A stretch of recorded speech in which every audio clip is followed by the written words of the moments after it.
Day 10, gates are open. Sophie's here. Yeah, she's on lead. I've got slip lead on, which is my preferred lead, of course, but I've also got this other clip lead onto the harness, just in case she slips it. We've been working on walking to heel, working nicely, using food reward as always. She's getting that. So we're not going to go too far, just far enough for her to get the feeling of coming out, seeing other dogs, which she's doing right now. There's another dog down there. I'm just going to move out of the way, just to show her that we leave other people alone, which is a very essential part of what we do, and see a reaction to other dogs that are equally on lead and tethered. This is no pulling, because I've taught her to walk nicely with me, happily. Ah, that's okay, the neighbours. That's typical, isn't it, eh? We were all ready there, all geared up ready. I was relaxed, but the dog's gone because it was with my neighbour a couple of doors away. So now I'm going to close the gates and we're going to have our little walk. So, let's say, teaching her from the beginning that to walk with me is a really good idea. We've been able to come further than I thought we would. You can actually see how nicely she's trotting alongside me by our shadow. But you can see her smiling the line. She's actually going through sensory overload at the moment, but that's fine. We're about half a mile or so from home, and she's doing just fine. Going to pass somebody. We're going to go up on the bank.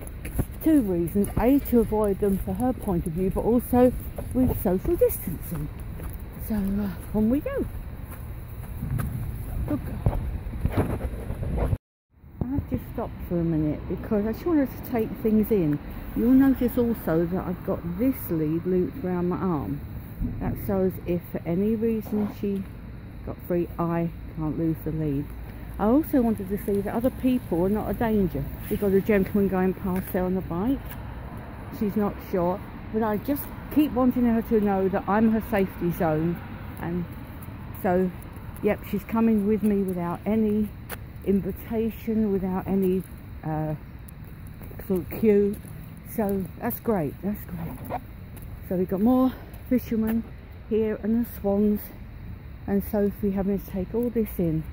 But I think we go home now because it's quite a lot for first day, and bless her heart, there's a lot for her to understand. But I'll come to accept, that's all. Understanding is my job, and that's why I'm leader for her, so she doesn't have to worry about it. Because if I'm fine with it, then she can be fine with it. Good girl. Well, we just arrived home. I've closed the little bit of gate that isn't a fence that isn't going to be enough to hold her, but she's still on lead and both leads, listening to the neighbour's dog. And what I wanted to do is she was very unsure of herself when we were out for the walk, understandably, which I'm happy I can do right now thanks to the cortisone injection I had a few months ago. But what I wanted to realise is out there is dangerous, in here is safe. That's what we're working on. She's yawning, licking her lips, all signs of thinking. So now I'm going to take her and I'm going to give her something nice and tasty. Hey, you're a good girl, aren't you? Go, Soph. Come on, love. Good girl. So again, encouragement, no pulling. And she hasn't pulled at all. She's a good girl. That's the birds going over, the geese flying. I love it the way she tips her head. She heard bagpipes last night on the television. That was hilarious. So, but the meerkats I had to turn off because I think that reminded her of puppies, and I'm sure she's had them in her lifetime. So, good girl. That's what I want to see. Happy girl. Come on, love.